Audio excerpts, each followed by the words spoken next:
从医院出来，我把早运的报告单塞进包里，就匆匆打车赶往小饭馆。今天是婆婆第一天来店里帮忙，快到中午饭点了。我估计她这会儿手忙脚乱的。出租车停在了饭馆的马路对面，我一下车就看见往日门庭若市的小饭馆，今天一个客人也没有，而且一眼看过去，店里黑洞洞一片，像没开门一样。婆婆明明今天8点就出门了，说是要把店里的卫生好好搞一下，我还叮嘱她别累着了。难道是店里的灯坏了？我刚要过马路，就听见身后有2个人讨论：“哎，香香晴今天没开门吗？我还想吃他家的酸萝卜炒鸡杂呢，看着像是没开门。要不今天中午就吃拉面吧？”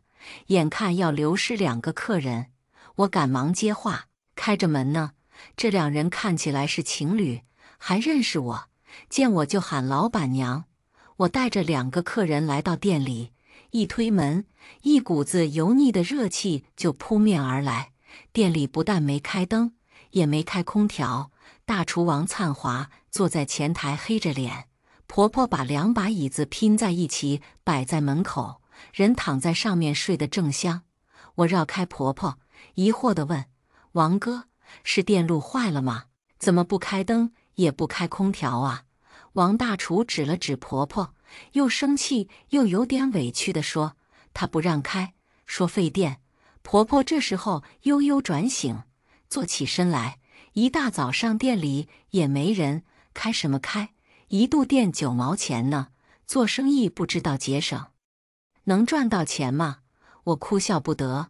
婆婆这人倒是没什么大毛病，干活也麻利，就是以前苦日子过惯了，比较节俭。我耐心地解释：“妈，你不开灯，人家以为我们店里没开门，就没人进来吃饭了。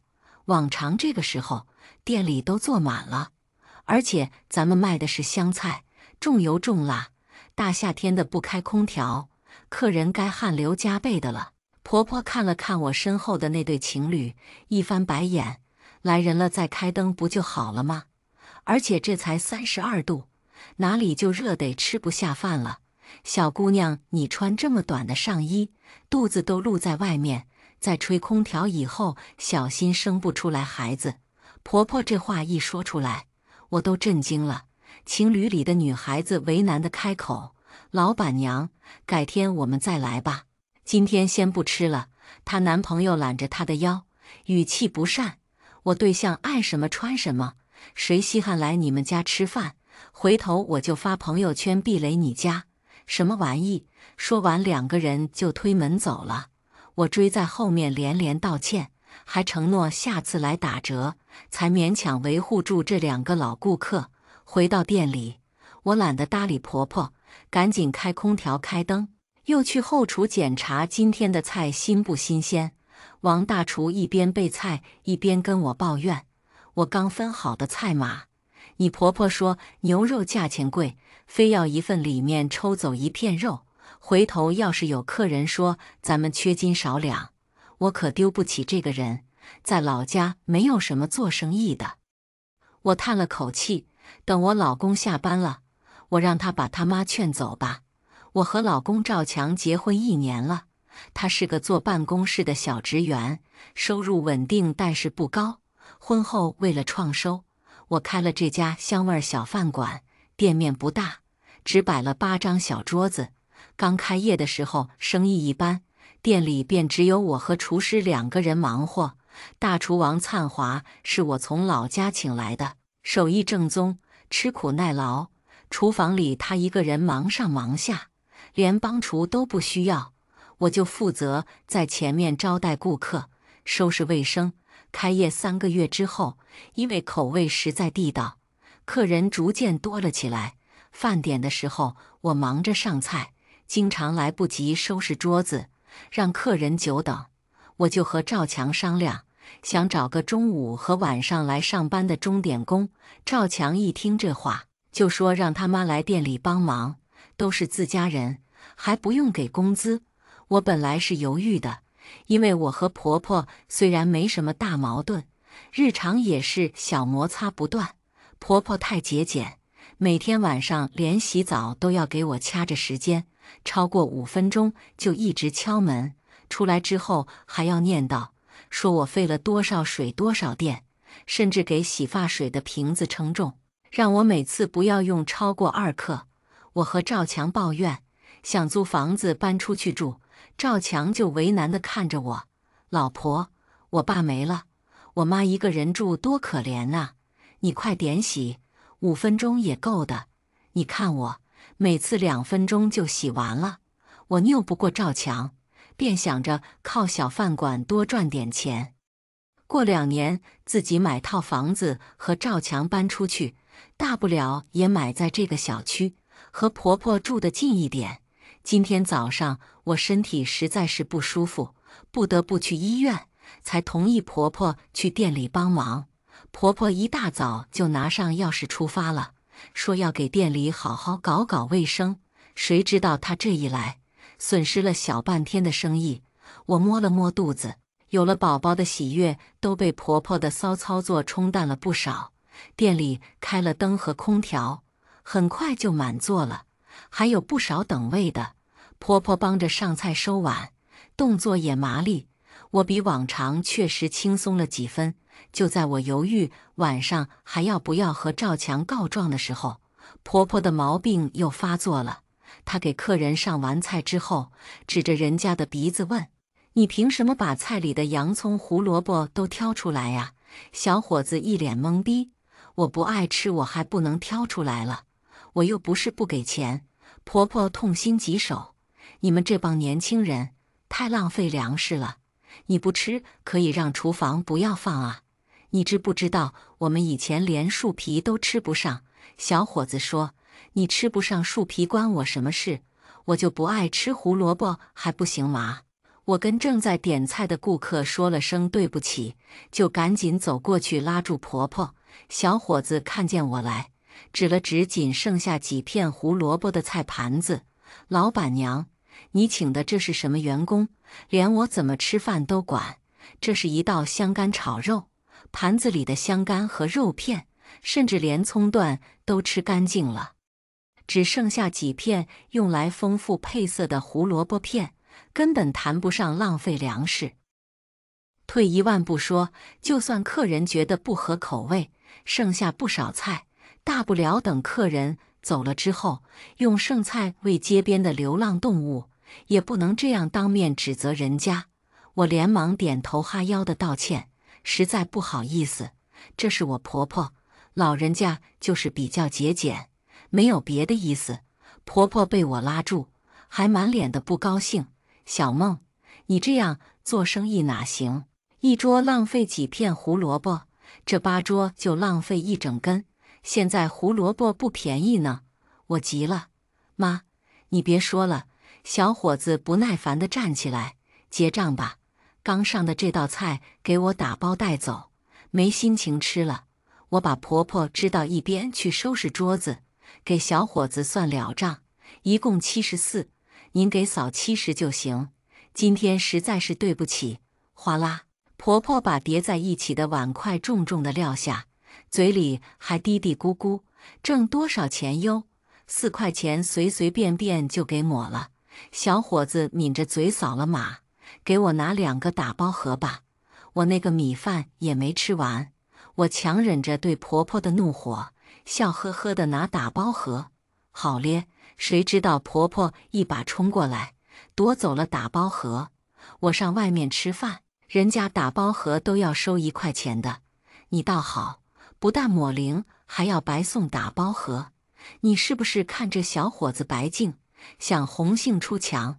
我懵了，哪有这么污蔑人的？小伙子面色涨红，大骂：“这老太太有病吧？我是有家室的人，我不要打包盒了，你给我拿个塑料袋。我惹不起我还躲不起吗？”婆婆笑嘻嘻地拽下一个塑料袋：“这就对了嘛，我们是小本生意，得节省。”她用2根手指搓开塑料袋一边，然后猛地一吹，我甚至看见了成串的口水落在塑料袋里。我再来你家吃饭，我就是狗。小伙子直接被恶心跑了，菜也不要了。婆婆还很开心。哎呦，这盘菜一口没动。我记得刚才那桌也点了这个菜，直接端过去吧。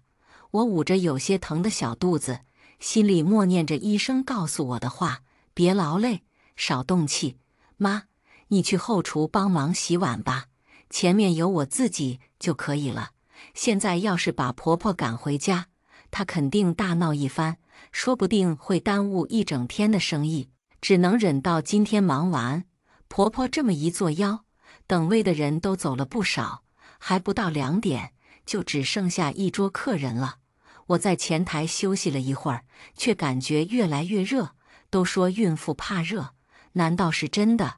最后这桌的3个客人也汗如雨下，问我：老板娘，你家空调是不是坏了？怎么越吃越热？不会呀，前2天刚加的氟。我一边说着，一边去拿空调遥控器，结果遥控器上华丽丽的显示着30度，开空调的时候明明设定的是22度。我赶忙调低了温度，转头进了后厨。妈，你是不是又动空调了？婆婆无辜地看着我。我可没关你那空调啊，我就是看外面没什么人了，把温度调高了一点。你不知道，空调温度越低越费电，我这是替你省钱呢。看着婆婆满脸得意的神色，我快气炸了。说了多少遍了，咱家做的是香菜，重油重辣，店里不凉快，影响客人用餐体验。你省的那点电费和客人少点一个菜比，哪个钱多你算不明白吗？他还振振有词，热了你也可以卖他们饮料啤酒啊。我抓狂，咱家店旁边就是雪王，人家都去买加冰的柠檬水去了，大中午的都要工作，谁喝啤酒啊？婆婆说不过我，就强词夺理。那我省钱还省出错来了。你让我儿子来评评理，又是这样，每次有摩擦吵到最后都要搬出他儿子来。赵强来了也只会和稀泥，说他妈一个人养大他和弟弟不容易，他妈没有坏心思之类的。只这么一想，我就觉得肚子越来越疼了。后来那3个客人结账的时候还跟我说：你家味道真好，辣椒够劲，就是有点热，要不然我们还想再加2个菜。好不容易撑到关门，我一算营业额，今天比往常少了700-800块钱。晚上回到家，婆婆就跟赵强哭诉，说我看不上他，一整天都在挑他的毛病。他只是想为我们小2口省点钱，现在做生意多难，菜也贵，人工水电哪个不要钱，不节省着点，亏都要亏死喽。赵强看着我一脸的为难，小梦，妈白给咱帮忙，你就别那么多要求了。我也不辩解，直接把今天的营业额拍在他脸上。你妈今天一来，营业额比往常少了700多，到手的钱都飞了，你不心疼？赵强听见我这么说，愣了一下，真少了这么多呀？那不然，妈你别去帮忙了。听见营业额少了这么多，婆婆看着也有些心虚，她只能强行转移话题。我这不是想让小梦轻松点，早点回家，你们能有时间造娃娃？光挣那么多钱，没孩子有什么用？结婚1年多了，肚子还没动静。小梦，你不会有什么问题吧？赵强也一脸怀疑地看着我。你今早不是肚子疼去医院了吗？检查报告呢？你不会真有什么病吧？我捂着隐隐作痛的小腹，咬牙切齿地说：你才有病！我就算怀孕了，也会被你这个耳根软的墙头草气到流产。婆婆走到鞋柜旁，拎起我的包，把所有东西都倒了出来，那张早孕报告单也调了出来。第一医院妇科，儿子，他背着你偷偷去做妇科检查，他肯定不能生。赵强皱着眉头，捡起报告单，小梦你怀孕了。赵强展开报告单，双目瞪圆，既震惊又喜悦。他一把抱住我，我不耐烦地推开他，滚！赵强也不恼，继续贴上来。老婆，我要当爸爸了，以后咱家都听你的。他把我的手往他脸上拍，你别生气了，你打我2下也行。别气坏了你和孩子。婆婆抢过报告单，仔仔细细地看了好几遍，还真怀孕了。随即她就换上一副笑脸，小梦，你看你都怀孕了，妈更要去店里帮你了，可别累着你了。妈保证，这回就在厨房刷碗，一句话都不多说。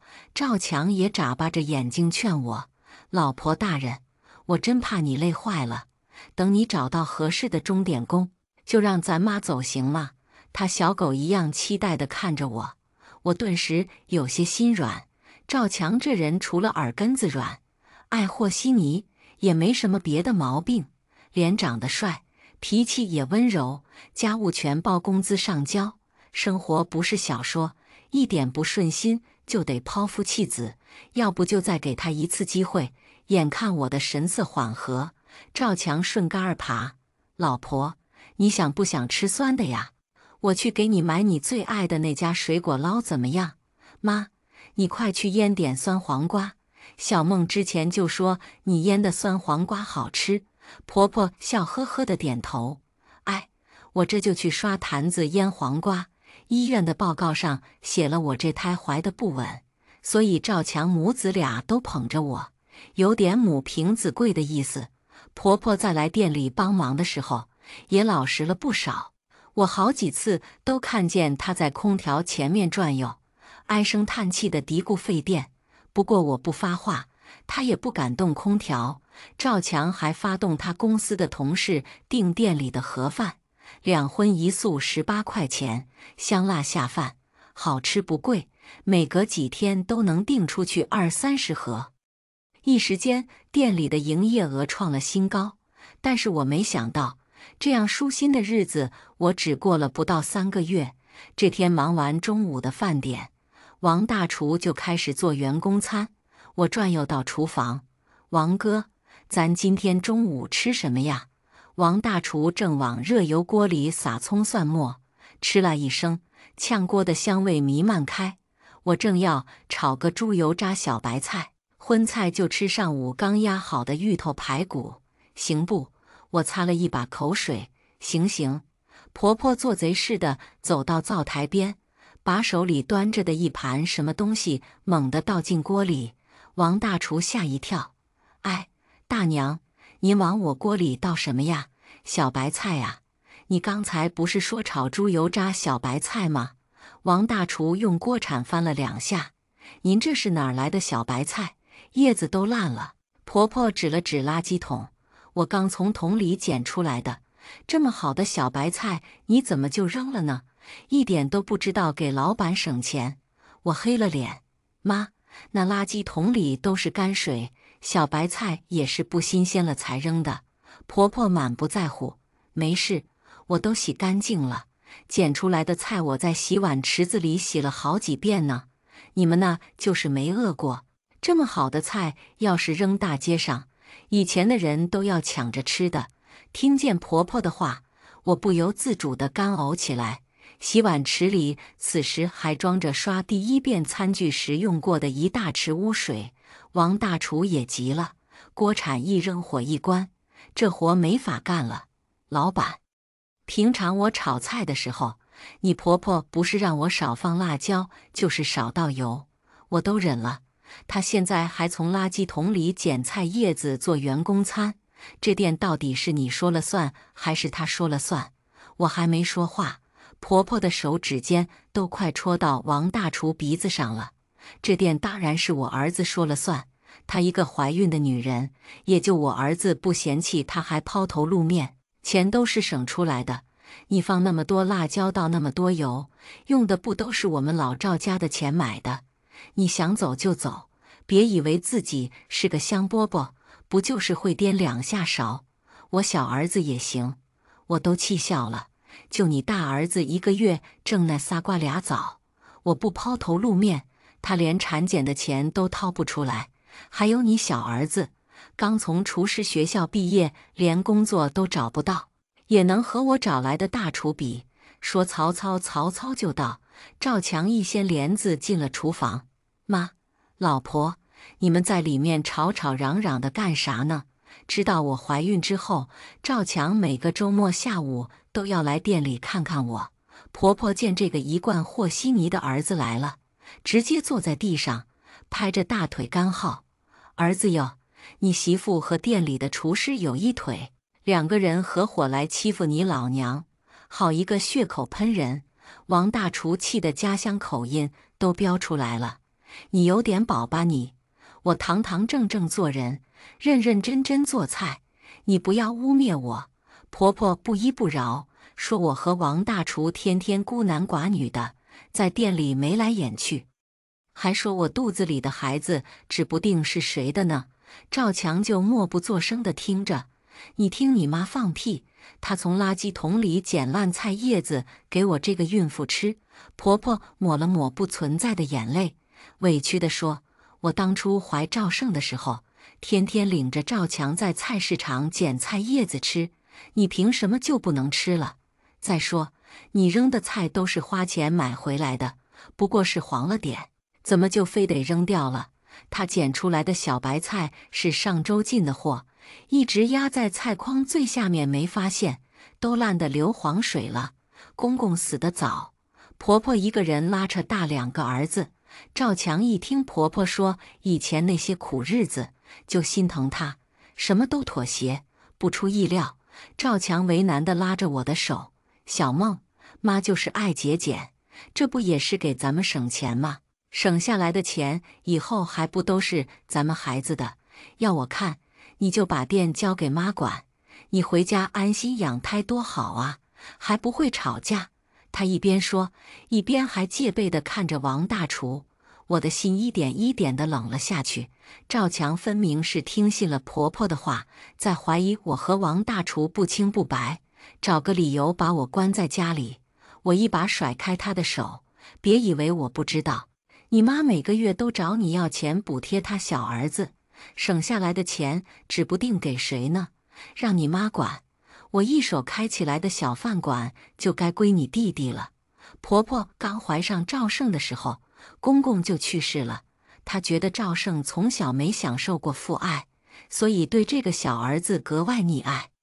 赵胜不学无术，高中没念完就辍学了，天天在家混吃等死。但是在婆婆的嘴里，赵胜辍学是为了供他哥哥赵强上大学。赵强对此也深信不疑，对这个弟弟可以说是有求必应。我是远嫁到这个城市，结婚后同婆婆一起住在公公留下的旧房子里。而赵胜结婚的时候，婆婆掏空了所有存款，给他买了一套小两居。赵胜前一阵去厨师学校学习的1万块钱学费，也是赵强背着我给掏的腰包。后来赵强跪在榴莲壳上和我道歉，我才勉强原谅了他。我现在总算看清楚了，盲目的帮扶弟弟，外加听婆婆话的赵强，根本不是良配。赵强，我要和你离婚。赵强听我说要离婚，顿时慌了。老婆，你在跟我开玩笑吧？咱俩都有孩子了，我爱你，不离婚。我冷笑一声，别，你还是好好爱你妈和你弟弟吧。说完，我招呼上王大厨，转身就走。赵强要来拉我，却被婆婆拦住了，让他走。她一个怀孕的破烂货，还敢和你离婚？她就是吓唬你。赵强犹豫了，她要是去打胎了怎么办？婆婆一副胸有成竹的样子说：“上次产检医生说她的胎已经稳了，母子连心，她能舍得打掉？”我已经走到了门口，婆婆提高音量，让她走。这小破店谁不能管？没了王屠夫，咱还必须得吃带毛的猪了。一个离异又打过胎的女人，人人唾弃，娘家都不会让她进门，她不敢。好啊，原来婆婆这3个月的伏低做小都是装的。等我胎稳了，分泌的激素让我母爱泛滥，不舍得打掉孩子的时候，他再跳出来拿捏我。赵强最终没有追出来，我安抚好王大厨，让他回去等我消息，然后就回家收拾行李，暂时搬到了酒店住。躺在酒店的床上，我先切换另一个微信，发了一条朋友圈：香香情湘菜馆，各位新老顾客，因家庭纠纷，香香情原店址暂时停业，后续会在朋友圈告知新店铺的地址和开业时间，保证价格口味不变。感谢各位一直以来的支持。婆婆不是想接管我一手开起来的湘菜馆吗？那我给她就是了。毕竟湘菜馆的店面是赵强找的，租金和押金也是他交的。当初我对这家店面的位置就十分不满意，周围都是做料理包外卖的店，根本不适合开现炒现卖的饭馆。可是赵强自作主张签了1年的合同，我只能硬着头皮开业。前期的生意果然十分惨淡，基本没赚钱。后来凭借王大厨过硬的手艺、价廉物美的品质和我大方开朗的性格，这才留住了顾客。也就是近2个月，湘菜馆才开始赚钱。算一算，赚的钱刚好够抵消当初我给店里简单装修、安装监控之类的花费。不过我也不算白忙活，微信加了不少顾客。刚刚发出的朋友圈下面都是老板娘我们等你之类的回复。最重要的是，我看清了赵强这个人。之前我总以为他只是耳根有些软，性格过于温柔，现在我知道了，他是实实在在的妈宝，靠着牺牲我的利益来讨好他妈和他弟弟。想到这里，我打开监控，这么一会儿功夫，赵胜已经到了店里。赵强有些担忧地说：“那个王灿华就这么走了？小胜你一个人在厨房能行吗？”赵胜吊儿郎当地吸了一口烟：“哥，虽然你是坐办公室的，也别看不起我。香菜不就是多放点辣椒吗？有什么难的？”婆婆眉开眼笑地接话：“你弟弟说得对，我这2个月在厨房也没少偷学，什么菜配什么料我清清楚楚。到时候妈给你打下手，这么赚钱的店就得握在咱家自己人手里。”赵强的眉头一松：“那就好，妈，我听你的话。为了弟弟把小梦气跑了，你可得帮我把他哄回来。”然而婆婆正和赵胜母慈子孝，根本没搭理他。赵强那谄媚的样子，就像一只刚完成主人的任务求表扬的狗，真够恶心的。既然他们觉得这家店赚钱，那我就让他们赚得更久一点。前2天房东联系我说合同快到期了，他要涨房租，而且这回必须签3年以上。之前的租房合同是赵强签的，不过他上个月换了手机号码，房东联系不上他，所以找到了我。这房东也不是什么实在人，看湘菜馆生意火了，就坐地起价。这个位置的店面根本不值那个价格。我还没来得及和赵强商量这件事，我立刻打电话告诉房东，条件我们答应了，让他现在拿着合同去店里找赵强签，什么都别说，直接叫他签字就行。赵强最不耐烦看字多的东西，他大概率会直接签字续租。房东住的离湘菜馆很近，我看着监控，不出5分钟他就到了店里。如我所料，赵强接过合同，看也不看就签了字，还按了手印，那可是足足翻了1倍的租金啊！我等着看好戏，尽管不舍，我还是以最快的速度做了流产手术，然后正式向赵强提出离婚。赵强知道我打掉孩子，居然哭了，却死活不肯离婚。我妈明明说你不敢的，你怎么敢打胎？你不怕被人戳脊梁骨吗？老婆，我不会离婚的，我们以后还会有孩子，我敢动吗？不，我早就料到了。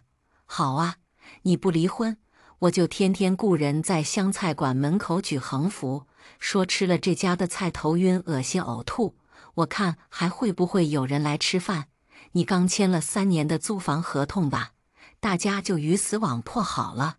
赵强沉浸在孩子没了的悲痛里，没什么反应。倒是赵胜急了：哥，和他离婚，不能让他影响店里的生意呀。我还没开始赚钱呢。婆婆偏向小儿子，也送上神助攻。儿子，她都敢打胎，这是杀人啊！这么恶毒的女人，你以后能放心和她睡在一起吗？你听妈的，离婚！这饭馆1个月能挣好几万，到时候妈给你拿20万。咱再娶个黄花大闺女。耳根软的赵强被他俩这么一劝，依依不舍地和我领了离婚证。接下来的日子，我一边休养身体，一边找新的店面，时不时从监控里看他们一家的笑话。店里的收款二维码换成了赵胜的，钱婆婆跟赵强解释说，用赵胜的二维码方便听语音播报，每个月底再把赚的钱转给他。赵强这个傻子居然真信了。钱婆婆彻底掌管前台之后，抠门的毛病越发严重，空调不到中午12点是绝对不开的。有客人要求开空调，她就骂骂咧咧地打开，然后调到30度。店里3块钱一碗的米饭，以前我都是压实还要盛帽尖，现在她不但盛得松松散散，有时候盛完觉得亏了，还要挖出去一点，碗一放下，大拇指还会在米饭边上留下一个坑。客人当下就黑了脸，把我看得嘎嘎直乐。更有结账的时候，79块钱，他说凑个整给80吧。这种骚操作，连猪油渣炒小白菜里的猪油渣都被他们换成了黏糊糊的炸面疙瘩。赵胜那半吊子的手艺炒出来的菜仅仅是能吃，听见客人说不好吃，他还要从厨房出来啐人家一口，不吃就滚。不识货的东西，再加上这个店面的位置本来就不好，熟客不来了，生客也没有，一来二去的，没过几天，店里就没人来吃饭了，把钱婆婆愁得直骂街。这天我看监控的时候，发现工作日的上午，赵强居然在店里。我第一次见到他如此愤怒地对钱婆婆说话，都赖你，我被辞退了。原来昨天赵强的老板想吃店里的盒饭，就让赵强给订了一份。中午的时候，老板8岁的儿子来公司玩，老板就喂了他儿子几口盒饭里不辣的菜。没过2个小时，老板儿子就上吐下泻，进了医院。医生说是吃了腐败的食物引发的细菌性肠胃炎。老板把赵强臭骂了一顿。今天一早，赵强就因为左脚先踏进公司，被辞退了。而且他之前负责的一个项目合同书被指出有重大错误，造成了公司的巨额损失，所以即使被辞退，也没有 N+1的赔偿。至于到底有没有巨额损失，只有老板才知道了。赵强捂着脑袋，双目赤红，肉都臭了你也不扔，你这是节俭吗？你这是害人！钱婆婆理直气壮，都是真金白银买回来的，凭什么扔？本来现在就没人来吃饭，这也扔那也扔，得赔多少钱啊？肉臭了怕什么？多放点葱姜蒜和辣椒盖住不就好了？你老板家的小兔崽子自己身体弱，他凭什么迁怒你呀？赵强说一句，钱婆婆有10句等着他。赵强说不过他，只能不停地重复。小梦说的对，你们根本不会做生意。小梦，我的孩子，后悔了。呵，晚了。赵强没了工作，只能暂时在店里帮忙。他终于硬气了一回，把收款二维码换成了自己的，还进了料理包做外卖，又降价又送酒水饮料，帮店里挽回了一些营业额。就合同到期，房东来收下1年的房租，听见金额，赵强难以置信地大喊：7万2！之前不是3万6吗？你凭什么随便涨价？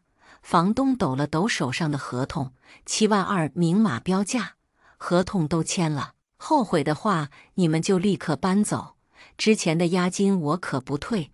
赵强这才发现，新合同的租金翻了1倍。房东虽然无耻，但是白纸黑字的合同抵赖不了。正好最近营业额有了点起色，钱婆婆和赵胜一起撒泼打滚地逼着赵强交房租，赵强只能请房东宽限几天，回头就把刚开没2年的车件卖了，交了房租。交完房租的第2天，一位穿着清凉的美女在店里吃饭，炒完菜出来透气的赵胜，饿狼一般盯着人家姑娘，这还不够，他还假装从姑娘身后路过，猥琐地用膝盖去蹭人家的腰。姑娘怒了，一个电话叫来了自己5大3粗的壮汉男朋友。壮汉纹着花臂，戴着大金链子，到店里就开始砸。可怜的赵强直接被自己亲妈和亲弟弟推出去挡枪，被打了个半死。这回好了，苦苦维持的湘菜馆彻底关门大吉。再次见到赵强是在医院里，他脑袋上缠满绷带，胳膊打着石膏，找我要店里监控的视频。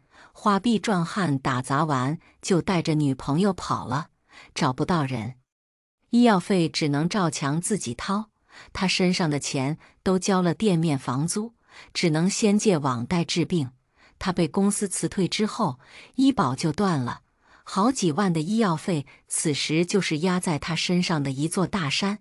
我抱着手臂看他，监控，咱俩离婚之后我就删掉了呀，账号都注销了。当初你妈说要拿20万给你娶黄花大闺女，怎么现在几万块的医药费都不给你出？你拿他俩当亲人，他俩拿你当傻逼的滋味怎么样？赵强沉默了一会儿，声音嘶哑地开口：小梦，对不起，我后悔了，我真的后悔了。只有你才是一心对我好的，我妈就只会想着我弟弟，我是替弟弟受过，可是他现在根本不管我了。只有你才是我的家人，只有我们的小家才是家呀。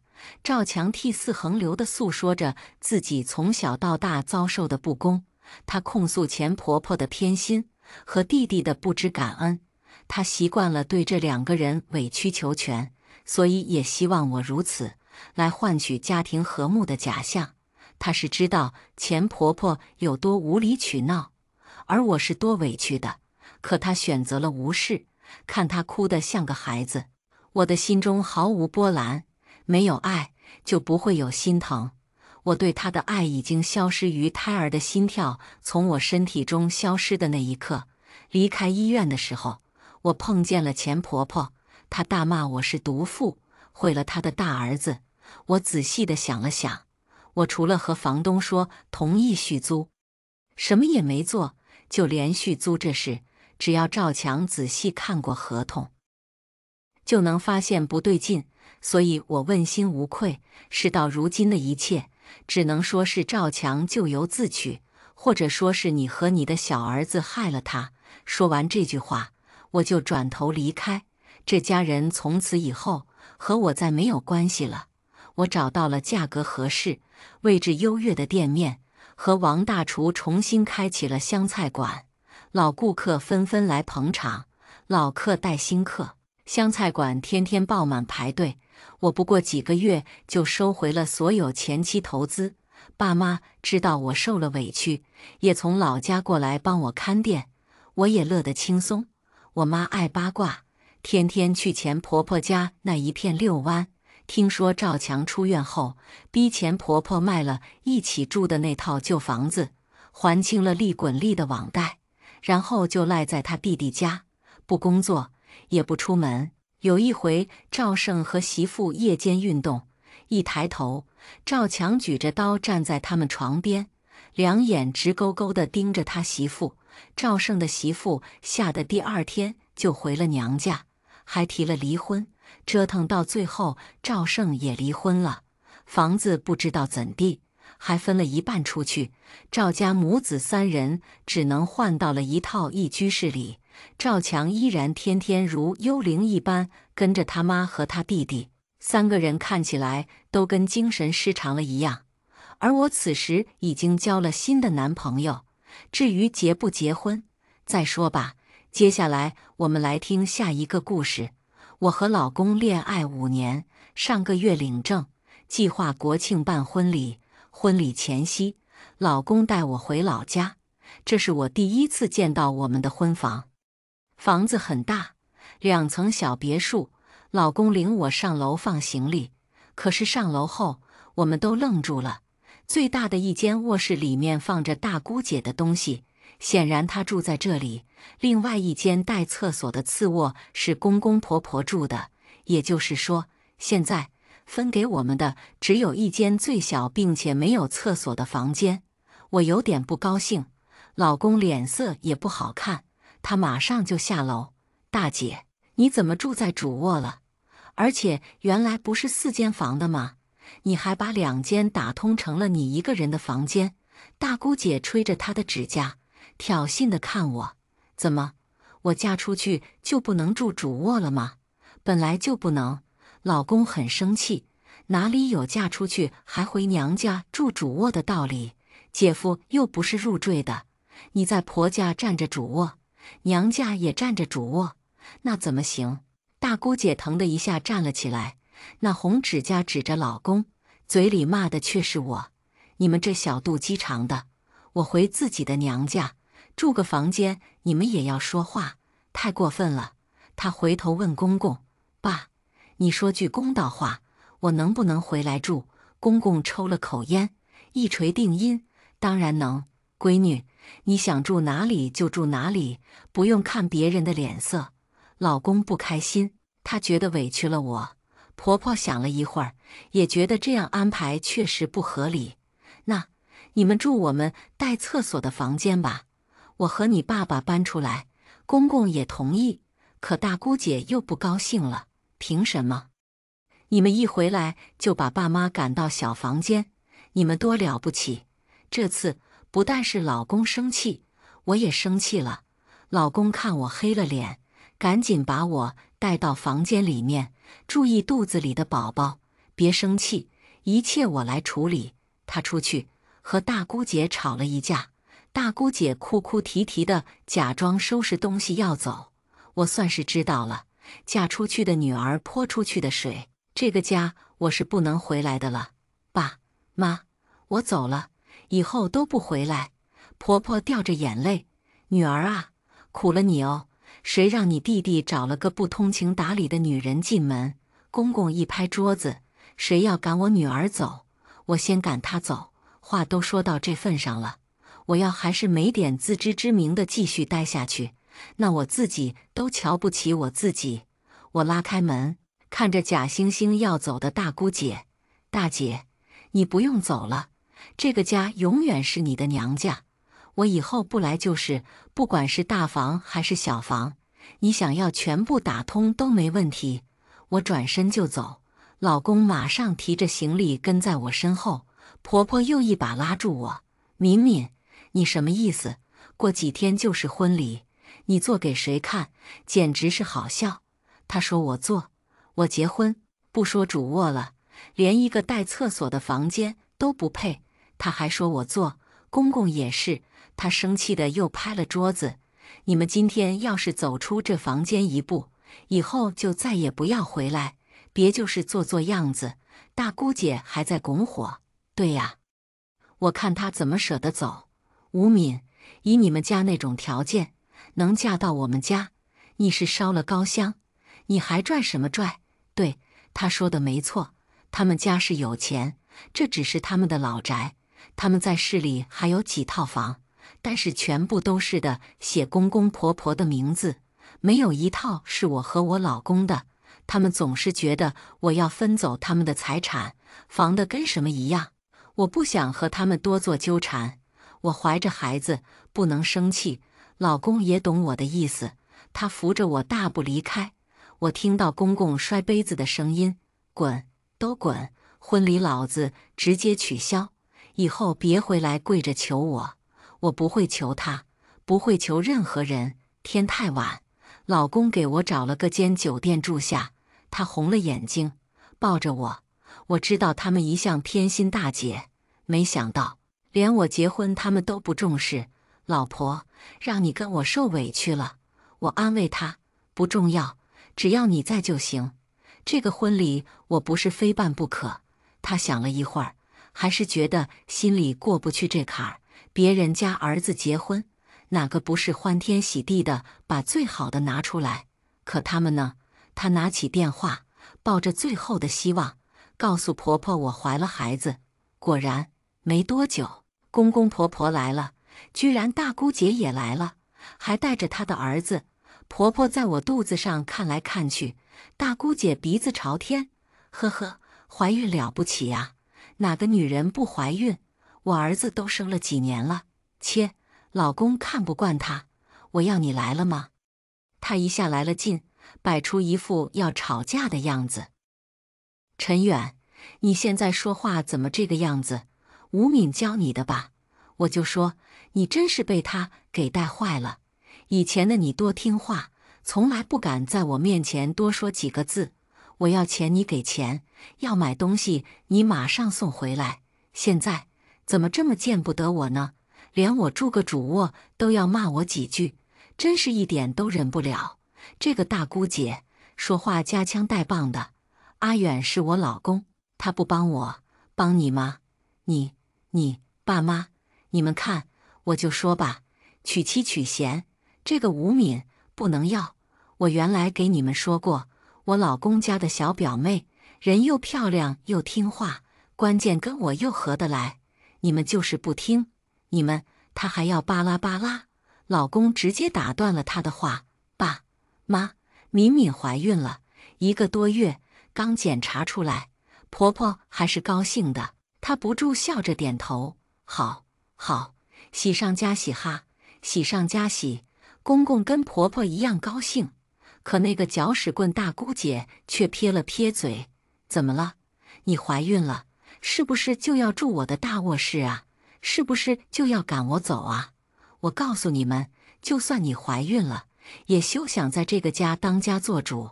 我儿子才是这个家的长子长孙，别妄想利用孩子搞一些有的没的。我真是看不惯他那鼻孔朝天的样子了。大姐，我只是告诉你们我怀孕了，从头到尾我什么都还没说，你就已经脑补了多少剧情了？你未必不是想的太多。他脸上红了一阵，但是马上变成了黑色。说吧，怀孕了，想要什么？房子、车子，还是要钱？他说话尖酸刻薄得很。我还想继续对他，老公一下站在我前面，他直视着大姑姐，一字一句地说：你说的，问我要什么？我要你滚出主卧，带着孩子滚回你自己的家。大姑姐尖叫起来：爸妈，你们看吧，我就说了，他们还是见不得我住在娘家。凭什么呀？他是儿子，我也是女儿，我凭什么就不能住在家里？公公婆婆还没有说话，老公继续对他：因为你就是个搅屎棍，你要是住在这里，我们家永远不得安宁。哎呀，这下他真的要疯了，被我老公这么明着开骂，他怎么下得来台？他抬起手，啪的一声就给了老公一个巴掌。陈远，你真是被吴敏蒙了心，家都不要了，姐姐都不要了。我心疼老公，摸了摸他的脸。陈慧，你凭什么打他？从小到大，你就得到了家里所有的偏爱，你自己扪心自问，阿远在你们家是不是从来没有得到关心？他这些年过的什么日子？我知道别人家都是儿子女儿一个样，可是我公公婆婆却把女儿当作手心里的宝贝，把儿子当作地上的一颗石头，想踢两脚踢两脚，想踩一脚踩一脚。原来老公这么跟我说的时候，我还不相信，哪里有这样对儿子的家庭？现在我亲眼所见，真是开了眼界。听我这么说，公公婆婆黑了脸。吴敏，你在说什么？我们什么时候对阿远不好了？你知道什么？张嘴就乱讲。老公被陈慧打了一巴掌，眼睛都红了，他声音也大了起来。他乱说了吗？爸妈，你们扪心自问，这么多年，你们是怎么区别对待我和陈慧的？说出去，别人还以为我是捡来的，不是你们生的。啪！公公又甩了一个巴掌到老公脸上，放什么狗屁！你姐是女孩子，我们对她好一点怎么了？你一个大男人，还跟你姐计较？我们不就是给你姐买了几套房，没有给你买吗？眼睛里面总盯着我们的钱，能成什么大气？你姐说的对，你就是被这个吴敏蒙了心，跟家里对着干。你们要是有骨气，就永远不会要回我们这个家。他歇了口气，看着我，老实告诉你，要想好好的结了这个婚，当我们陈家的儿媳妇，在家里就必须听我女儿的话。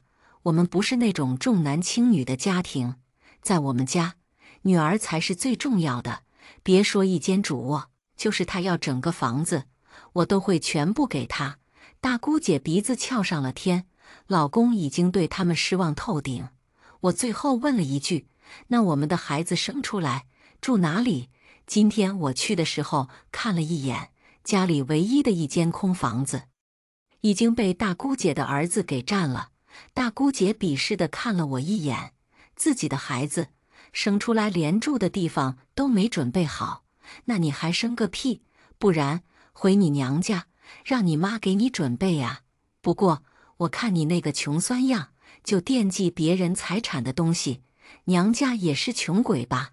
吴敏，孩子要是养不起，就干脆打掉别生了，别把主意打在我爸妈头上，他们不欠你的。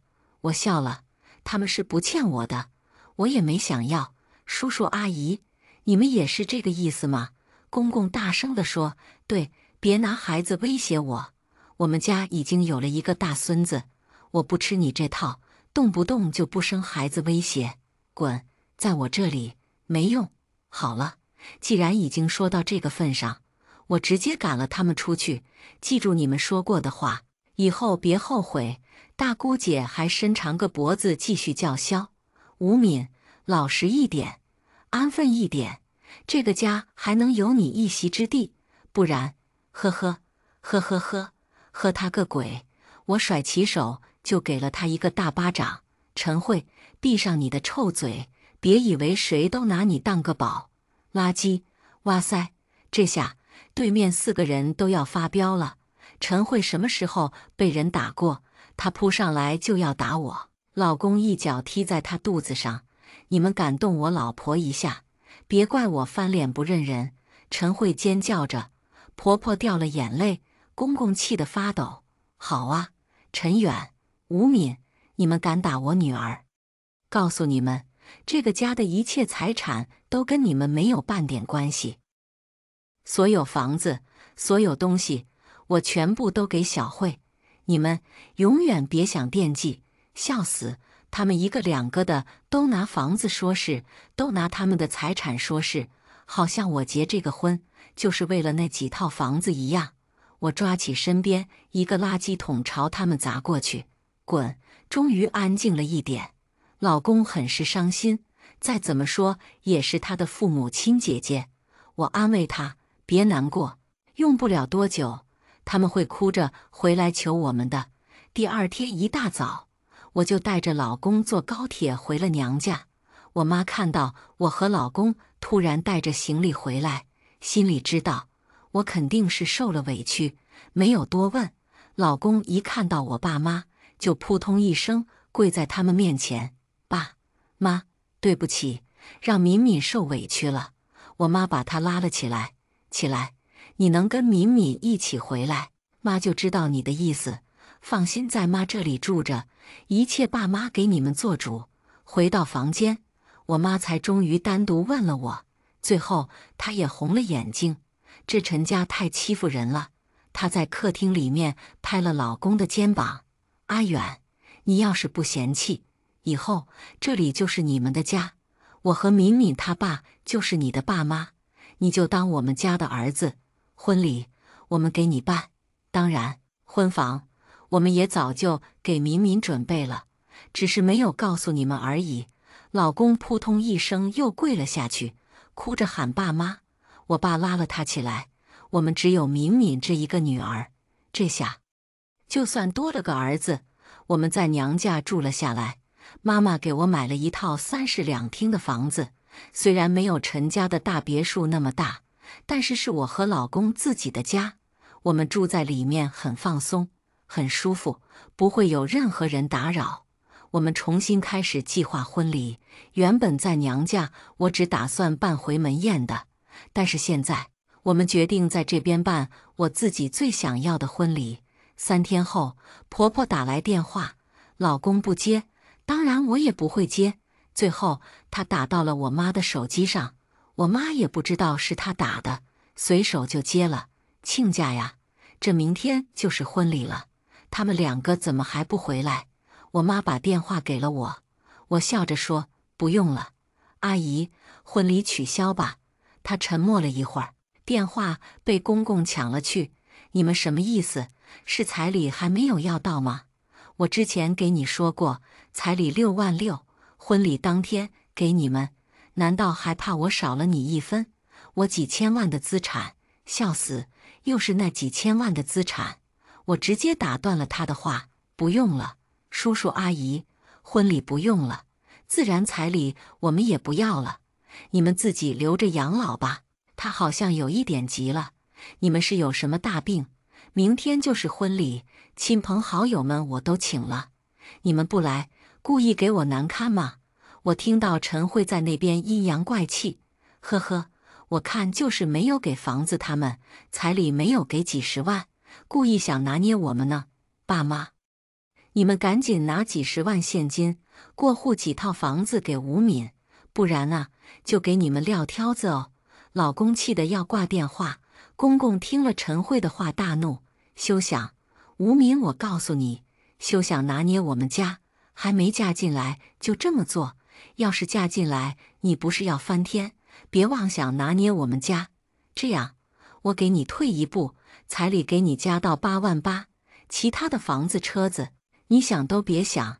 等我观察5年以上，你要是表现好，我就给你1套房子。”呵呵，笑死！我又不是嫁给他，还要他观察。叔叔，那我要是表现不好呢？哼！他冷笑一声：“要是表现不好，那你就什么都别想得到，包括我儿子。他儿子现在拿过了我的电话，你儿子不是一件商品，你说了不算。”老公挂了电话，他安慰我：“别跟他们生气，不值得。”我不生气呀，真的一点也不。我觉得现在该生气的是他们，他们继续打电话，我能想象得到他们现在气急败坏的样子。一直高高在上的几个人，怎么能受这样的气？果然，电话接2连3的打过来，他们打一个，我拉黑一个，所有可以联系的方式，我全部拉黑。眼不见心不烦，我和老公美美的睡了一觉，天亮后准备重新去看一下婚纱。可我刚起床，就在客厅里面看到了不想看的人。公公婆婆和陈慧一起坐在我家的沙发上，这是大晚上的直接过来了。我爸妈离他们远远的，一点没有欢迎的意思。我看了看老公，他很冷淡，并没有多少反应。你们来做什么？婆婆又掉了眼泪。阿远呐，你们这是干什么呢？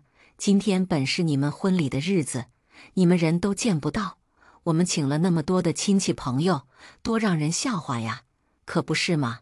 陈慧跟着添油加醋，爸爸还请了好几个合作伙伴，这一大早的到处给人道歉，说婚礼推迟，你们太不负责任了。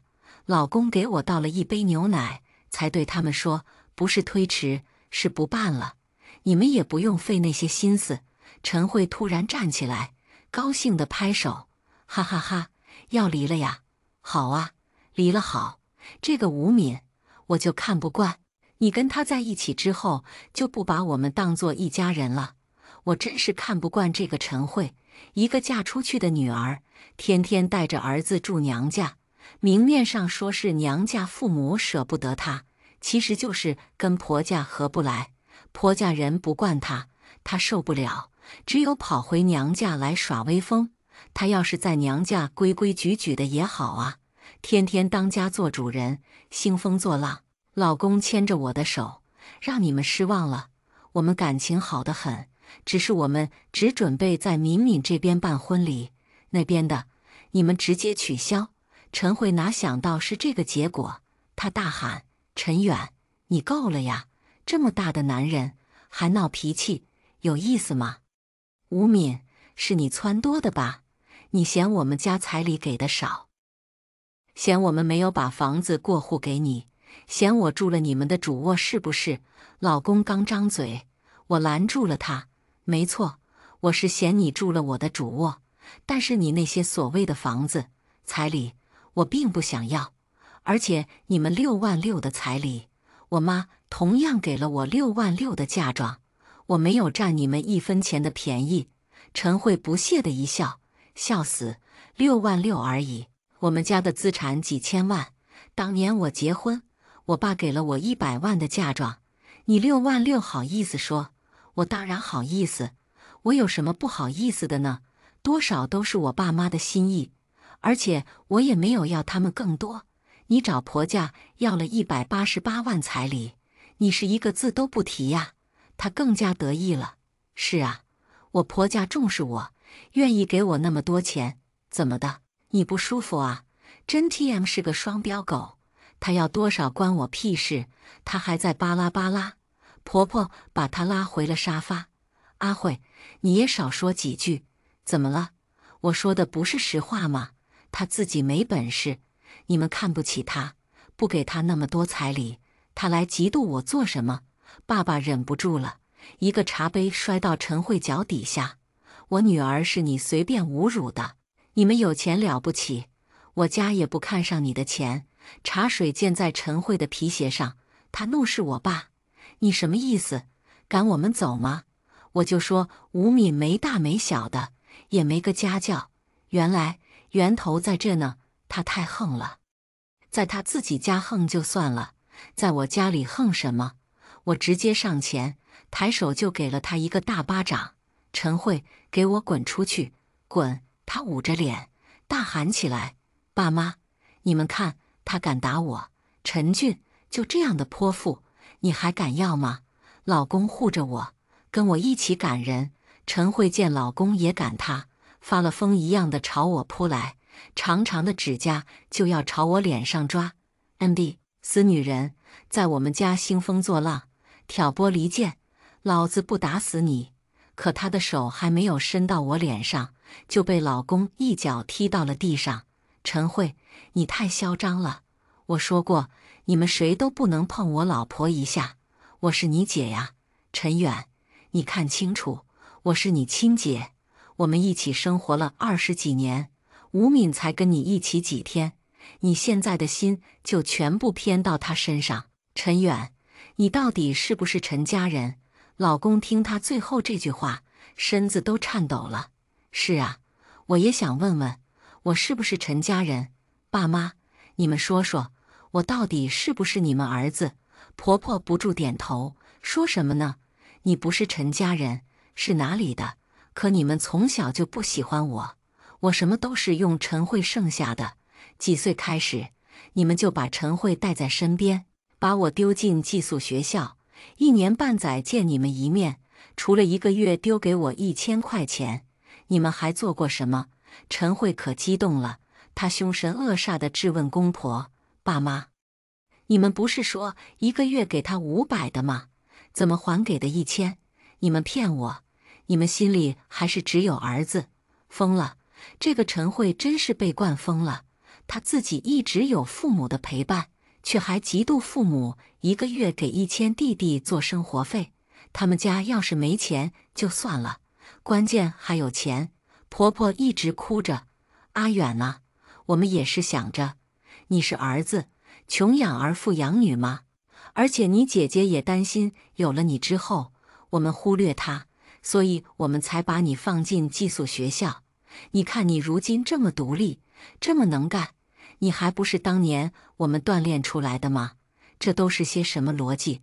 老公给我说过，他在学校不知道受了多少欺负，他打电话告诉公公婆婆，他们从来没有安慰，只有责备，责备他不懂得和人相处，责备他处事不够圆滑，就是从来不去看他一眼。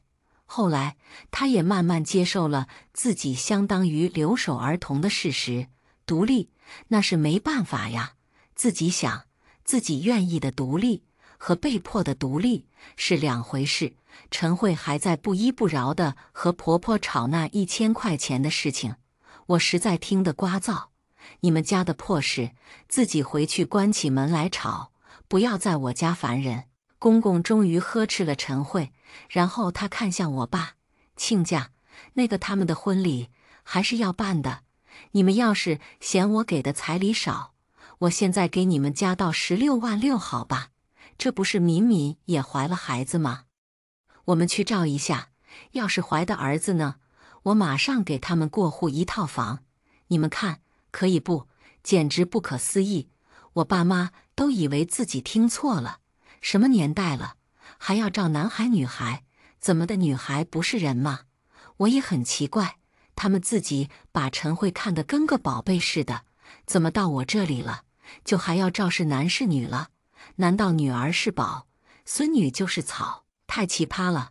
我爸黑着脸开口，男孩女孩都是我的孙女，没有必要去照。你的房子、车子、彩礼，我们什么都不要。我家女儿也不会嫁去你们家，我们已经跟陈远商量好了，他们在我们这里安家，所以你的一切都不用担心，全部给你女儿都没问题。你们回去吧。公公眼看就要发飙了，他一向自认为自己是成功人士，手里资产上千万，回老家从来都是人人追捧的对象，这也就是他为什么一定要我们回老家办婚礼。只是因为他好面子而已，如今被我爸这么当面驳了面子，怎么受得了？他一下站起身，走到老公面前，陈远，我已经给够了你们面子，你自己好好考虑。我在酒店等你3个小时，你要是还不醒悟，就永远不要回我的家。他停了一会儿，高傲地看了我们所有人一眼，当然我家的一个钢镚泥也休想得到，没有你这个儿子，我还有女儿，我还有外孙，他一样可以当我陈家的继承人。他慷慨激昂地说完后，本以为我们都会马上低头认错，为了钱折腰，可惜呀，我们家人什么都喜欢，唯独对钱的一贯态度是够用就好。我父母退休教师，有退休金，我和陈远都有稳定且工资不低的工作，维持我们的开销，过上小康生活，足足有余。他见我们都不为所动，最后哼了一声，气冲冲地离开。陈慧走的时候还踢了我家大门一脚，垃圾！这么小的房间，住几个人，真是难受。陈远，你真是拎不清，回老家还嫌我给你留的房间小，到人家这里怎么不嫌弃了？我真是看他一次烦他一次，直接拿起烟灰缸给他砸了过去。他跑得倒是很快。他们走后，我妈叹了口气：“阿远呐，真是苦了你了。不过没事，以后在我们家好好过下去。”我和陈远没有管公公婆婆，继续出去看婚纱。2个多小时后，公公用酒店的电话打了过来：“陈远，考虑好了没有？跟我们回去住大房子，还是在这小房子里面入赘？”我直接抢过电话：“阿远，不是入赘，我们只是在这里安家，远离你们而已。”对面还想说什么，我啪的一声挂了电话。我以为我们已经说得这么清楚，他们应该也能听懂人话，不会再来骚扰我们了。谁知道1个月后他们又来了，这次他们不知道从哪里打听到了我们的婚礼时间，直接跑到了婚礼现场。我本来特别好的心情，在看到他们时，瞬间觉得晦气。婆婆这次倒是没有掉眼泪，笑眯眯地递给我一个盒子，我没接，她就一直举着：“敏敏呐，这是妈给你买的5金，你收着吧。我不收，之前的婚礼钱，我提过买3金，但是公公说的是，这些都是应该娘家买的，婆家不会给我买。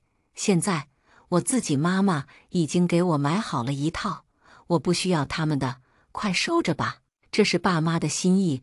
他的手还举在空中，我抬手给他看了一下我的手镯。阿姨，我已经有了，结婚的3金，不能重复的。他还想说什么，陈慧一下把那盒子抢了去。妈，我就说了，你不要搞这些，好像他多了不起一样。你给了，人家也不领情，人家现在拿捏着陈远，将来我们的家底还不都是他的？看得上你这几万块钱的5金，我懒得理他。老公也生气，你们走吧，能不能让我安心举办一场婚礼？非要现在来添堵。婆婆又掉眼泪了，她真的很爱掉眼泪，好像我给了她多少委屈一样。可明明委屈的是我，好吗？阿远呢？爸爸妈妈错了，今天就只是想来参加你的婚礼而已，你别赶我们走。他说的情真意切，公公今天也没有了往日的严肃，眼里也有点期待。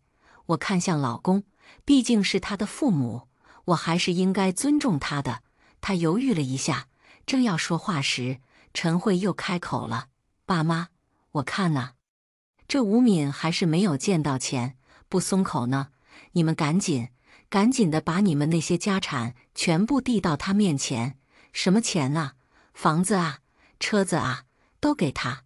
哼，不要脸的东西嘛，就是想钱，以为我看不出来？真 TM 是个神经病。眼看婚礼就要开始了，我绝对不能让他们再一次搅和了我的婚礼。我妈在前台看我们这么久没出去，进来就刚好听到了陈慧的话，她二话不说，上前就给了陈慧一个巴掌，手指着门口：“滚！听到没有？给我滚！”我妈教书一辈子，这是我第一次见她这么生气，这么打人，不得不说太帅了。我差点鼓掌。陈慧又要准备撒泼，老公扯着她的衣服就往外拖，她大喊大叫，可是公婆也不帮她，刚把她丢到门口，她逮到机会又钻了进来，骂骂咧咧的：“吴敏，你 TM 了，想要财产就直接说，别整这些来气我爸妈，死绿茶一个！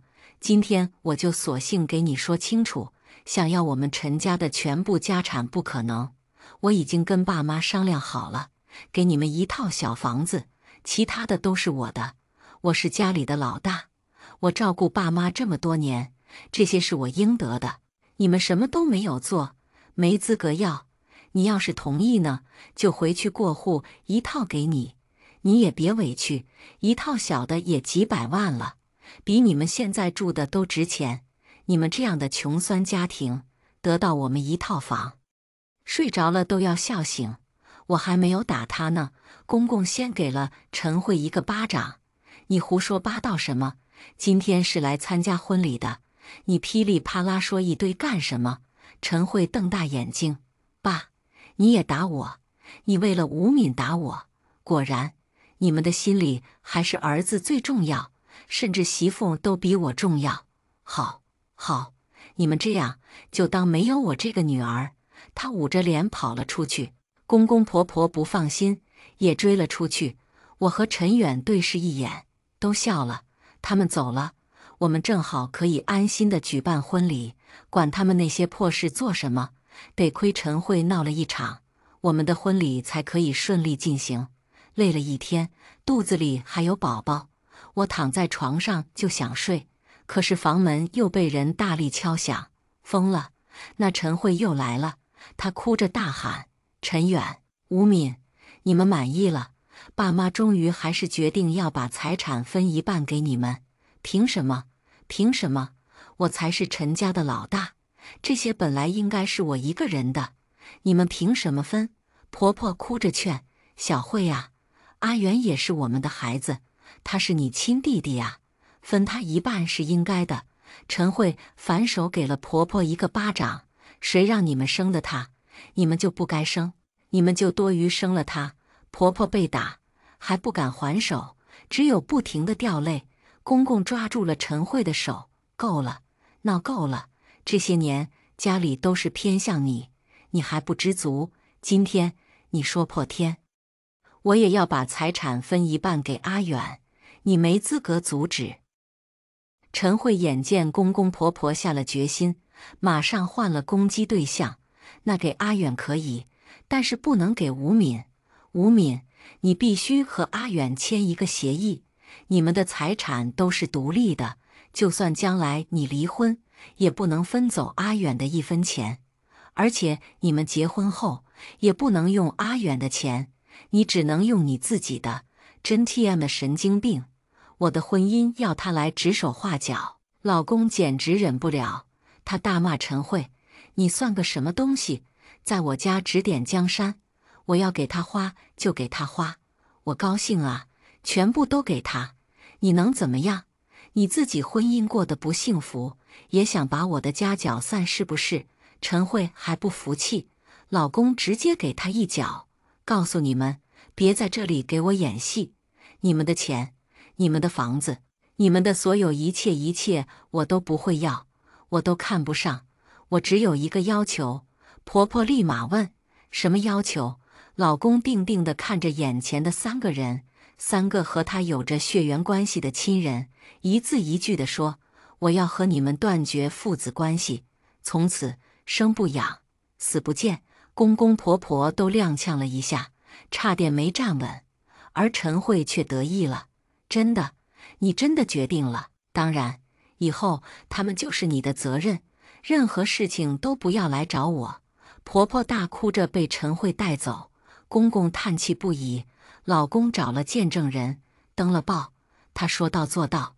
我们的婚后日子过得很幸福，宝宝出生后，我们家庭更加和谐，爸爸妈妈帮我们带着宝宝，我和老公安心工作，日子越过越好，再也没有那些乱七八糟的事情。公公婆婆总是用不同的电话打给我们，但是我们从来没有接过。他们也想来看宝宝，但是每次都被陈慧拦住，这点我倒是挺感激陈慧的。没有她，我们会多很多烦心事。他们过年也会想着给宝宝寄点衣服什么的，都被我们原封不动地退了回去。不需要，真的不需要。好几年之后，我刚生了2胎，突然一个陌生的电话打过来，我们这才知道陈慧出轨，找了一个小白脸，给那小白脸投资，亏光了陈家所有的财产，老2口活活被气死了。临死之前一直念叨着老公的名字，可惜没有人帮他们联系我们。等他们都咽气了，亲戚才给我们打了个电话，只当是通知一下我们。他的原话是：阿俊，我只是告诉你一声，你回不回来都无所谓的，他们也不值得你回来。陈慧也被她老公一刀捅进了医院，生死未卜。听到这些，我和老公暗自庆幸，早早地脱离了那个畸形的家庭，不然我们也不会拥有现在平静的生活。老公并没有回去参加他们的葬礼，我们继续过着我们平淡而又幸福的生活。